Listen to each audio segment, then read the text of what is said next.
All right, let's get right into it. We're talking about what it really takes to achieve massive success. And according to the material we're looking at today, it has nothing to do with luck or talent or just hoping for the best. Nope. It's the direct result of how you deliberately and ruthlessly organize your own mind. The core message here: the time for excuses is over. And this right here, this is the heart of the whole thing. Stop pretending that your thoughts don't matter. Your life, right now, is a direct reflection of how you've organized your mind.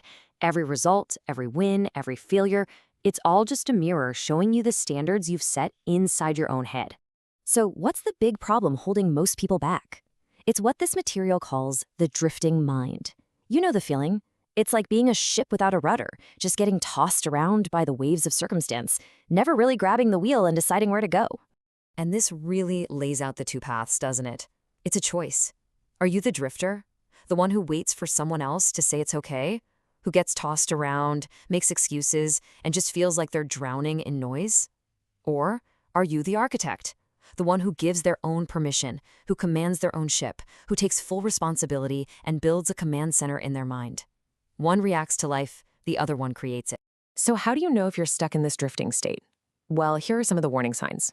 Things like having really vague goals, or saying affirmations that sound nice but don't mean anything. Finding yourself pulled in a million directions by stuff that just doesn't matter. That constant state of, I don't know and I'll do it later. Even a messy desk can be a sign of a messy mind. And oh man, this last one is the big one. Always waiting for the perfect time, which, let's be real, never ever shows up. But here's the good news. There is a way out. There's a turning point that stops the drift and starts the building. And it all begins with one single thing, what this material calls the master key. And that key is belief. It's the absolute foundation for taking back control and rebuilding your reality from the inside out. So what is this master key? It's this fundamental law that everything else is built on. Whatever the mind can conceive and believe, the mind can achieve. Now, this isn't just some fluffy, feel-good quote. The argument is that this is a law of nature, just like gravity. Your mind is a creative powerhouse, and belief is the ignition switch that turns it on. Now, this is where it gets really interesting, because belief isn't a mood. It's not some warm, fuzzy feeling you just wait to fall out of the sky. It's a discipline. Think of it like a muscle. You have to build it intentionally through daily practice. It is a conscious choice you make, not a happy accident you stumble upon. So if it's a muscle, how do you train it? Well, it breaks down into 3 very clear steps. First, you have to decide. I mean, really decide. Get crystal clear on what you want with 0 ambiguity. Second, you declare it. You speak your goals as if they're already facts, not hopes, not wishes, certainties.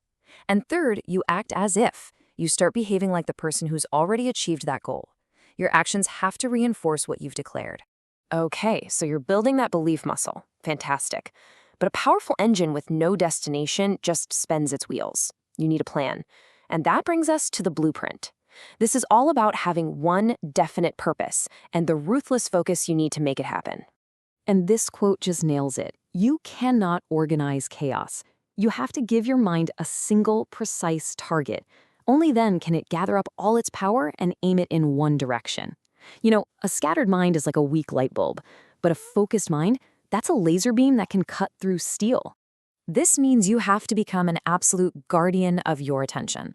And it's a choice, right? You can live on the left side, chasing the trivial many, every shiny object, every notification, trying to please everybody. Or you can live on the right, dedicated to the essential few, your one major goal, your own priorities, and winning the game that you want to win. The world is designed to steal your focus. Your job is to defend it. Belief and focus are the blueprint, but a blueprint is just a piece of paper without the engine. And that engine is disciplined action. This is the part that turns all that inner work into outer reality. This is where the rubber meets the road. And there is a simple but incredibly powerful truth here. Action cures fear. That's it. Doubt, worry, overthinking, they all live in the space of inaction. The second you start moving, even if you do it badly, you starve that fear of oxygen. You can't steer a parked car, right? You have to get moving first. And what's the biggest killer of action? The trap of perfectionism. But let's call it what it is. Perfection is the enemy of progress. It's a seductive lie, and it's a very clever excuse to avoid doing the actual work. The world doesn't reward perfect plans that stay in your head. It rewards results. and results demand action, messy or not. So if perfection isn't the goal, what is? Consistency. This is the ultimate equalizer. It's not about one heroic, flawless effort. It's about the discipline of just showing up, again and again and again, especially on the days you don't feel like it. That daily grind, that's the soil where all greatness grows. So, what happens when you finally put it all together? You've got that unwavering belief, that laser focus, and that disciplined, consistent action. Well, you get the payoff. You get the result, what's called a magnetic life. This is the point where you stop chasing success and instead, success starts getting pulled toward you. And what does that actually look like, a magnetic life? Well, it means you stop attracting what you want and you start attracting what you are. Opportunities don't feel random anymore. They seem to gravitate right to you.